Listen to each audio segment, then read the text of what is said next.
Hello, welcome back to the Business Insider Nordic live studio. We're streaming directly from Helsinki with Nordic Business Forum. And we have our last guest right now at the table. I am Tom Tarula. I'm the editor-in-chief of Business Insider Nordic. And I had got the honor from your host for the last 2 days, Pep Rosenfeld, to interview somebody quite remarkable. I have Boyan Slat with me, and he's a 23-year-old entrepreneur, and he has done nothing less than devised a plan how to clean up the world's oceans of plastic. So welcome, Boyan. Thank you very much. You are the CEO of the Ocean Cleanup and the founder, obviously. It's the company you founded around 4 years ago. Correct, yeah. Yeah. So can you tell me about how you got the idea to get started with the initiative and what you are intending to do? Sure, yeah. So there's this. So every year, millions of tons of plastic enter the ocean, and the plastic concentrates in 5 areas in the world. They're called the ocean garbage patches, and the largest one of these is called the Great Pacific Garbage Patch, which is between Hawaii and California. To clean it up with conventional methods really would be very difficult. It would take tens of thousands of years, hundreds of billions of dollars. It would kill sea life, emissions, etc. So not such an attractive proposal. So then I wondered, well, why would you actually go through the ocean if the ocean can move through you? Because these ocean currents are in constant motion. So why can't you use those natural forces in your advantage to do the hard work for us? So what we then devised was this passive method that uses these very long floating barriers that allows us to first concentrate the plastic before we take it out. Because that's really the challenge, that although there is a lot of plastic, it's spread out over a very large area. So you first need to concentrate it before you can easily take it out. So that's what we do by deploying these very long floating barriers, which are sort of in a U shape, that move through the ocean and collect the plastic for us. And now we've been able to show that with a fleet of 60 of these cleanup systems, we can clean up about half this Great Pacific Garbage Patch in just 5 years' time. Exactly. And I think you explained at the main stage to Richard Quest that it's not actually nets you use. That's the common assumption. You would use nets to capture the plastic. So can you tell a bit more about the technical solution? Sure. So the key in the way that it works is that we have a difference in speed between the plastic and these cleanup systems. Because you can imagine if this is plastic and this is one such cleanup system, and they would both move at the same speed, nothing would happen. So what you won't want is to one go slower than the other. So we've developed a way in which the cleanup system moves slower than the plastic so that we can actually catch the plastic. And the way we're able to do that is that the deeper you go in the ocean, the slower the current gets.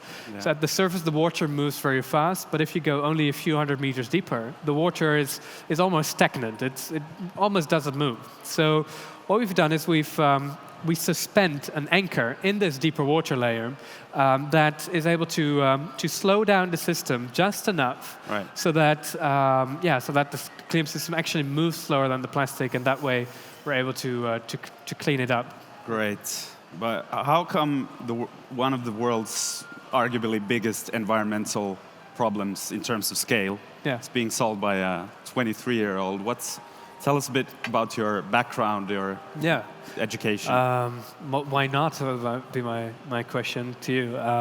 But yeah, I mean, I was always been an inventor, and I've always enjoyed thinking about problems and how could I solve those. And of course, in my childhood, all my projects weren't really tackling these kinds of problems, but it was more like, how can we launch 250 model rockets at the same time, or how can we build this massive computer?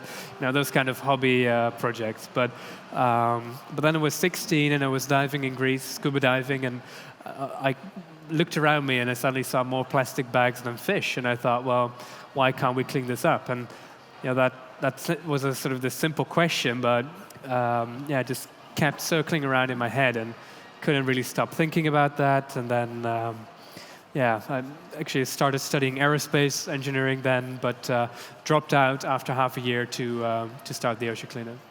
Are you intended to be something like the Mark Zuckerberg of the environmental world? I think he also dropped out after half a year. Yes, he did. Yeah. He went on to change the world.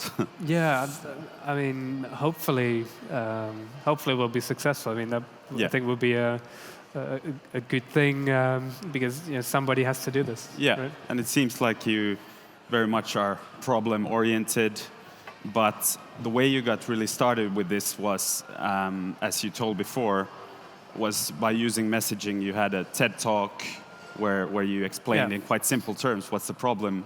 Right. And can you just talk a bit about that, how you were able to scale this up from an early seed idea to something that is now quite substantial project?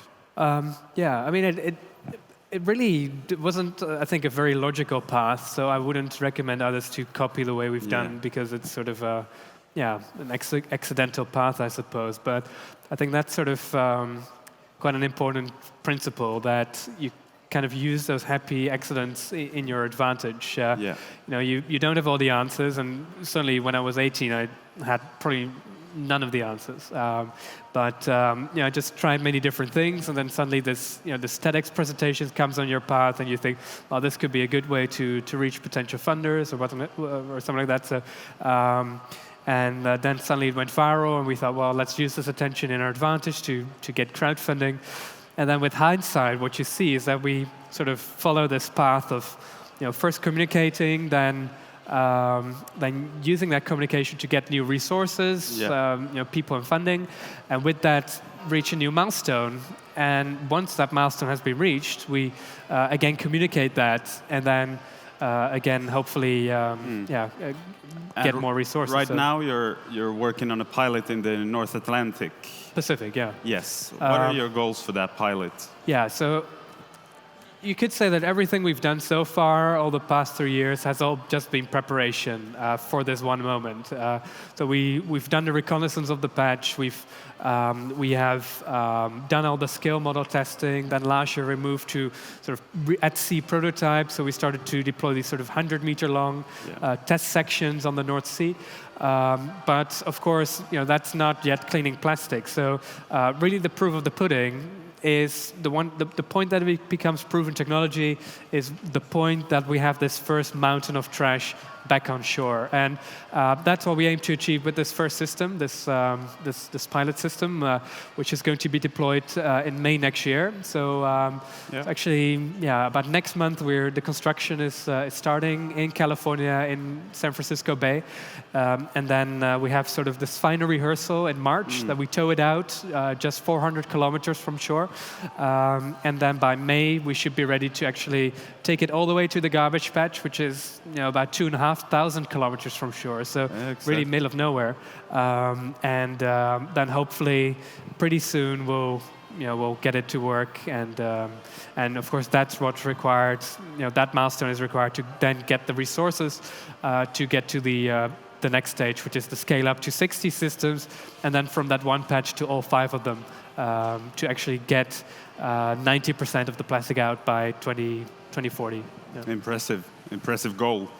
And as I understand it, you have some of Silicon Valley's most prolific venture capitalists backing this initiative as well. Yeah, and mostly entrepreneurs.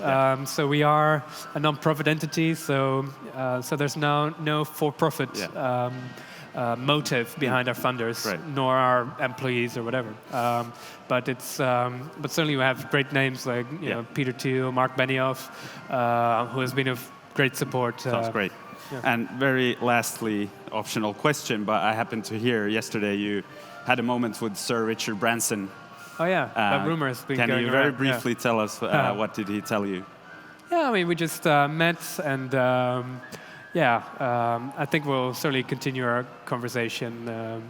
It seems to be a topic close to his heart. So, kindred spirits, perhaps.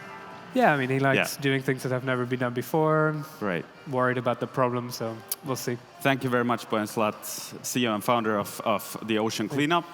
And with this interview, we actually wrap up Nordic Business Forum 2017 from Helsinki. for now. It's been a great 2 days, and surely this event will repeat itself in a new form next year. So thank you from Business Insider Nordic Live Studio.